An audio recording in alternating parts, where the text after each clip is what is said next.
All right, here we go again with the Jim's tools. This is um,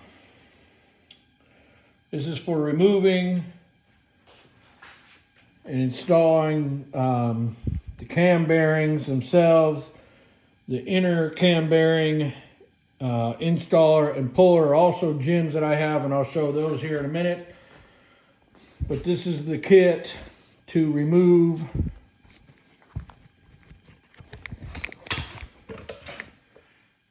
this and this, and hold this spring-loaded chain tensioner in place. We're going to switch to hydraulic.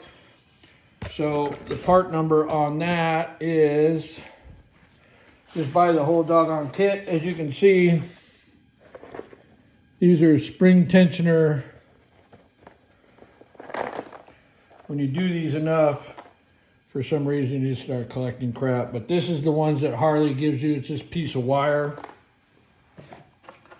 I prefer the Jim's ones.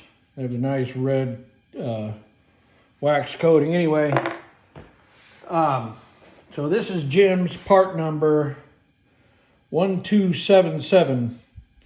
Got it from Tucker Rocky many years ago. I've done lots of these cam jobs. So this is the tool you get from the Jim's kit. This is the tool that you have to buy from Harley Davidson, because they've changed. From video, they probably look almost identical. As you can see, I've done lots of these cam jobs, so this thing's a little worn. I probably should invest in a new one, but I don't know how many more of these I've got left in me. Probably not very many. So anyway, first thing we're going to do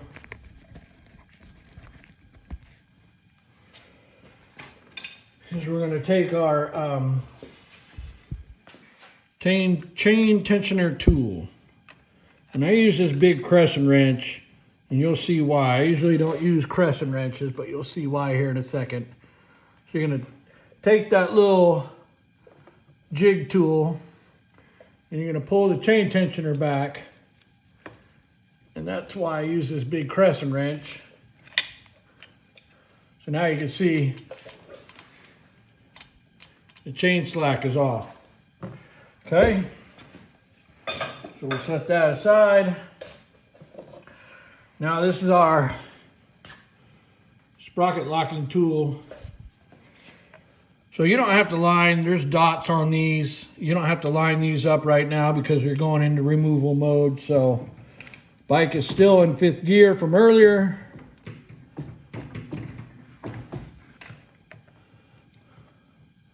Cam side, yep. Just not lining up. Come on, bugger.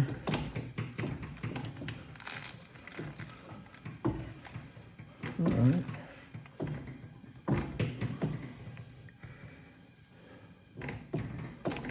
There we go. All right.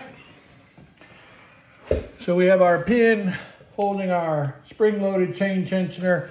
This one's not too bad. It's probably got 75, maybe 80% life left in it. It's usually the inner one that dies first. So this is a 9/16. The reason it came loose so easy is because I pre-loosened it. I was screwing around before I turned the camera on. Honestly, I had forgot to turn the camera on. So usually I'd use an air tool for this, like my zip gun or something, but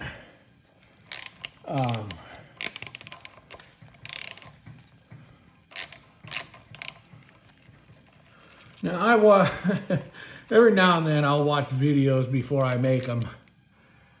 And Climber, I think it's a Climber the guy said he was using. Anyway, he was doing this job himself, and he was using the Climber manual, and he was talking about the torque sequence for the plate and the oil pump and this and that, and I couldn't help but laugh. I didn't say anything to him, but I couldn't help but laugh because don't buy Climber books. Don't waste your money. Buy the factory manual. Every bike I own, I buy a factory manual. Okay, just get the manual. It has all the correct information. Those climber books are garbage. I'm sorry. I'm sure there's people out there. I've been using them for years. I'm sure you have, but I'm telling you right now, they're not always the correct information. Whoops, there's our cam spacer. This is probably going to go bye-bye anyway. A lot of times when you change cams, you're going to change the spacer anyway. So we're just going to set that aside for right now. And let's see, it's been a long time since I've done one, but if I remember right, sequence is 1, 2, 3, 4, 5, and 6. That sounds good. Let's run with that.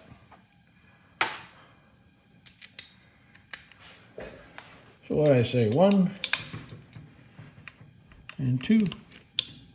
Nope, that's oil pump. And 2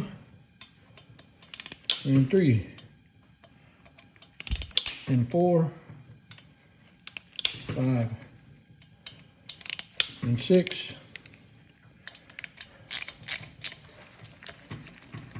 Now, the outer cam cover screws and the inner cam plate screws are exactly the same length. So make sure you separate them. Can you mix them up? Sure, I've done it. I've done it just for giggles, just to see if something would go wrong. And nothing went wrong, but the outer ones being exposed to the element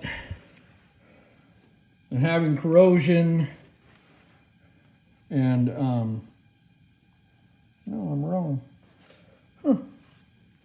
Never mind, scratch that. They are different lengths. I got confused with something else.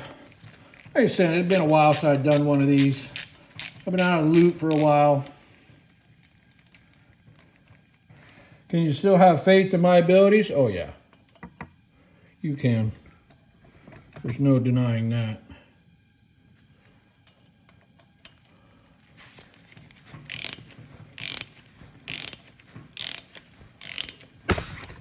Okay.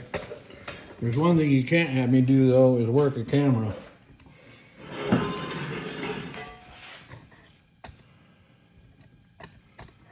Don't let me operate the camera. That's where things go wrong.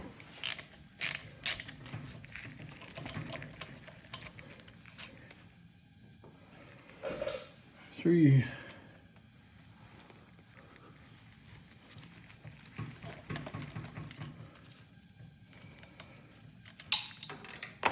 Ooh, right into the pan, nice. 4. That was technically 5. This would technically be 6.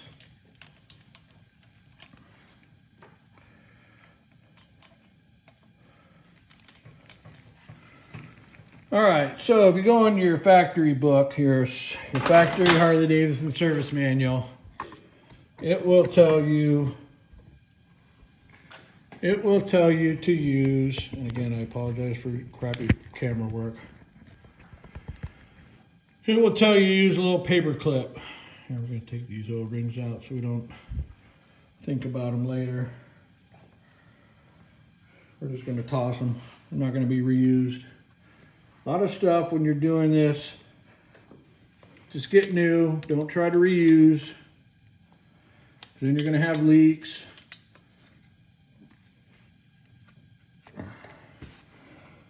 I know guys in the field, they're not even watching this, and if they are, they're just making fun of people that are doing this job, so, because they're like me. So anyway, the manual will tell you to use a paper clip. This is what I use. Little magnets on the end. This is actually for holding Evo lifters, but because the twin cam jugs are bigger, you just cut one wing off. And I'm kind of anal when I do motor work. So what I do is I take a little bit of plastic and I put it on the magnet because I don't want any contaminant. So then we're gonna put the one in, and rotate. We're not gonna get anywhere. Oh, I should have done that before I took the cams out. Like I said, it's been a while since I've done this, so luckily we're not reusing anything in this area, but I'm still anal enough that I still use plastic. So, and what we'll do is when we slip our cam plate,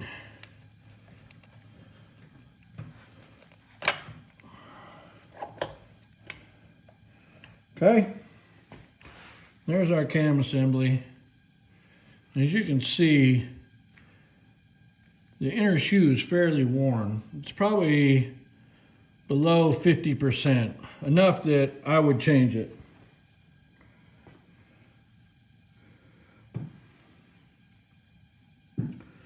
All right. But if I was smart enough, if I would have remembered to leave the cam chain tensioners in play, as I spun the rear tire, you would see the intake, the exhaust, the intake, the exhaust on all four lifters go up. They would have made contact with the magnets, and then they would have made contact with the magnets and been held up. Give me 1 second.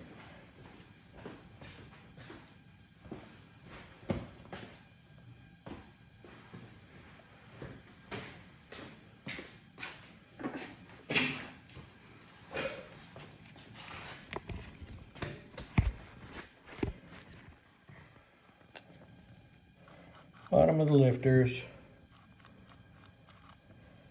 Okay. So I'm going to get a dial indicator. He asked me to check his flywheel run out. I told him I would. Standard procedures to do it on the other side, but since we've got his cam plate and cams out, let's just do it from this side. So thank you for tuning in, and I will hook up a dial indicator and we'll go from there.